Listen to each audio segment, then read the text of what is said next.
Oh, we got that part. So we're definitely live right now. Welcome to those who are watching it right now on YouTube or will be watching it later. This is the semi-annual board meeting for Guilds of Requiem.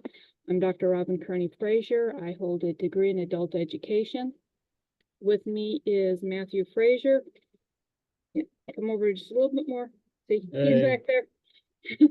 He is our treasurer for Guilds of Requiem, sitting in for proxy for Mikey Gravely, who is our secretary, is Heather Rosh. And we're going to try to get through this as quickly and painlessly as possible. A lot of these decisions we made behind closed doors in private session, and we're just basically using this as a reporting function to the members in the community of Guilds of Requiem. On our agenda, we're going to go over our organizational performance. We're going to do our 5-year outlook, update on compliances, onboarding changes, and policy updates. I think I kind of smushed the last two together because they're kind of together. Organizational performance. And at the start of the year, we had 3 core volunteers. Our fiscal year changed from September 1st to August 1st to be in line with the calendar year. Oh, forgot to mention, so far this year, we have 3 core volunteers and 4 new volunteers. 2 of which have to work and 1 has family that dropped in unexpectedly, otherwise they would be here. We changed our fiscal year from September, that was prior September 1st to August 31st. We are now matching the calendar year. There was a lot of reasons behind that. The biggest one is the IRS said, yes, you can report annually for a calendar year, which we're thankful for. Financially, at the beginning of the year, our balance was $203.23. In the past year, we have spent $2,205.59. We brought in $2,140.47. Our balance at the beginning of at the current part of the year is $138.11. We typically had 3 events scheduled, which was our spring and fall homesteaders and preppers, along with Ren Fair, Bandera County. We did have to make a decision based on several factors that we will not be having the fall homesteaders and preppers. We're hoping that this is going to leave us better prepared for the spring homesteaders and preppers and for Ren Fair next year. Our 5-year outlook. Our goals are still to develop the upfront event venue. We'd like to add a storage building, mostly because we'd like to have our house back. It's kind of full with all the guild stuff, especially events. We'd like to add a building up front for the Scholars Guild to meet for meetings, or if people want to come teach a class, specific class, and they don't want people at their home, possibly family game nights. It's going to be basically a multi-use building. We would like to add a retail space with an office attached to it. That one is definitely probably a 10-year outlook more than a 5-year outlook. We'd like to increase our volunteer base so that we have 7 core volunteers with an additional 30 volunteers to help spread the load of everything that needs to be done. We are looking at having Requiem's Events of Texas to be an LLC so that we can also offer events. So we can coordinate events other than for Guilds of Requiem and up at the front as we turn it into an event venue. For increasing our revenue, we'd like to increase our website sales. If you haven't checked our website out at www.guildsofrequiem.com/shop, we have added a lot of products on there for that are print on demand. We have not made a contract with a drop shipper yet.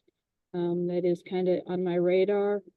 As we have more Vendors Guild members, we will be adding links to either their existing websites or we'll be adding their products onto the deal. We would like to have, give me a second here. This is, oops.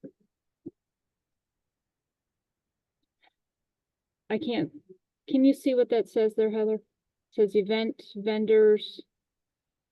Capacity to 50 spaces. 50 spaces up at the event venue. And then of course, event venue rentals.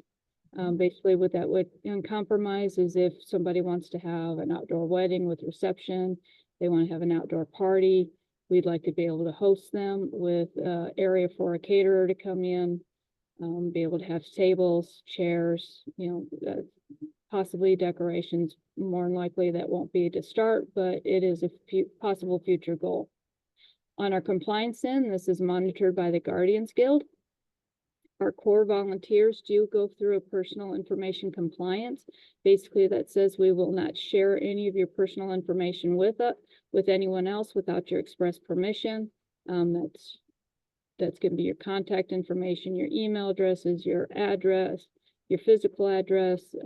We do, as all of our volunteers are volunteers, we do not need social security numbers, but should we get to the point where we have employees, that will also be kept under lock and key, and only those who need to have it will have it.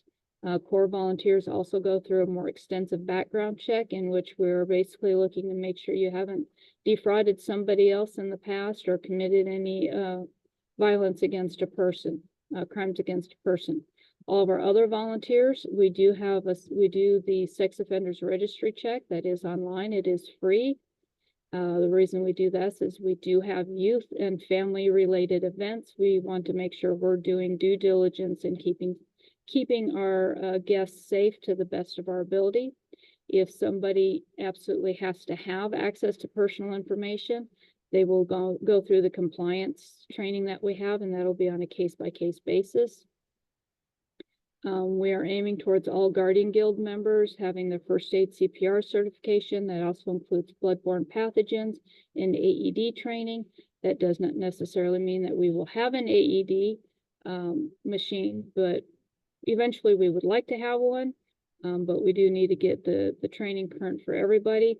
And anyone who's going to be a first aid station volunteer at our events, we would like to make sure that they have the opportunity to be first aid CPR. Main thing for that is we want them to be able to recognize that somebody coming into our first aid station is having a medical emergency, or is having something more than just, I cut myself, I scraped myself, I got stung by a bee, hey, I've got a headache, can I have some Tylenol? We will still have our OTC supplies there for people to help themselves if they need it. But we just want our volunteers to be more prepared that if somebody comes in and says, man, their face is beet red, they're not sweating, we want them to be able to recognize the signs of a heat stroke. Living in Central Texas, that is a very real thing that we have had happen, is we have had people fall out from heat exhaustion at our events. Onboarding and policy changes, like I said, I squished it all into one. This falls under our Resources Guild, which is our business administration. We have simplified the application onboarding process.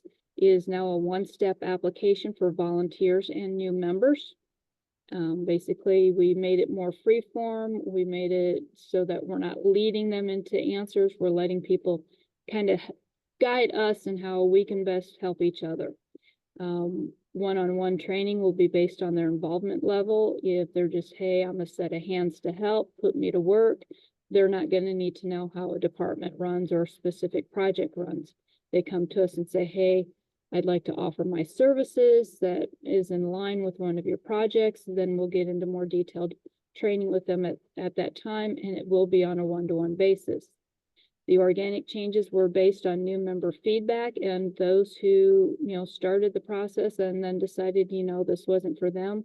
I reached out to them and said, hey, we understand, that you've decided to move on somewhere else, but can you give us some feedback on why you opted to leave or not continue to participate? And that is a lot of where our changes are coming from. All the onboarding video content has been pulled down off of the Resources Guild website in order for us to reevaluate the content and maybe not make it quite so in depth, which we've been told is daunting. To watch a 30-minute video and then have to take a quiz or talk to somebody one-on-one for an hour. That was kind of the biggest feedback, is that it felt them overwhelmed. We are updating the privacy policy as there have been changes to privacy policy laws around the world. We are looking at the country that has the strictest policies, and we are going in line with those. Because we do operate outside of the United States, we do have to be in line with international privacy policies. We have further defined our treasurer and secretarial duties. We do have open guild master, which is our executive board members positions. Specifically, the Agrarian Guild is open, Guardian Guild is open, Scholars Guild is open. Yeah, we're actually down to only 3 that are open.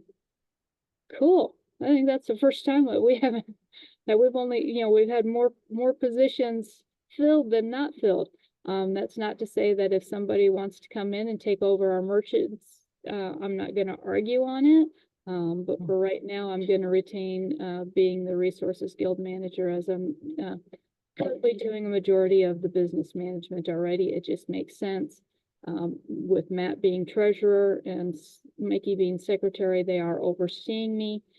As the president, we sat down and we looked at it that, okay, we've got the president, then we've got those 2 members, and then everything fans out below them and fans out underneath our vice president.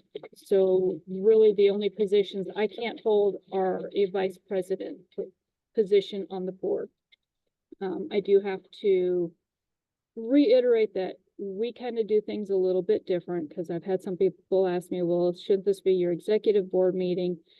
No, the reason that we have made the decision for our president and our vice presidents and secretary and treasurer to be our board members is because they're bored.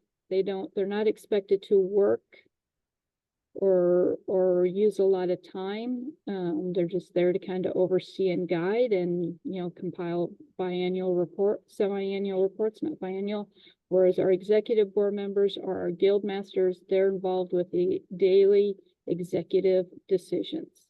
So that's kind of how we did it. And Heather, can you read that last bulletin for me? I've got a bar that's covering it on my side. Those additional board member positions, VPs on hold.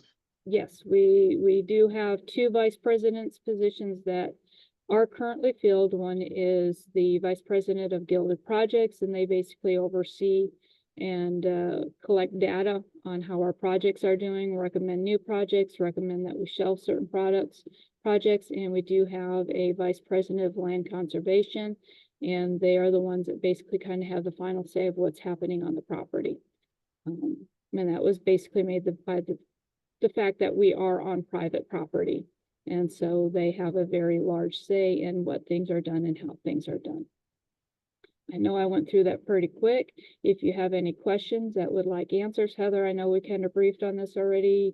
Did any questions in your mind pop up? Okay.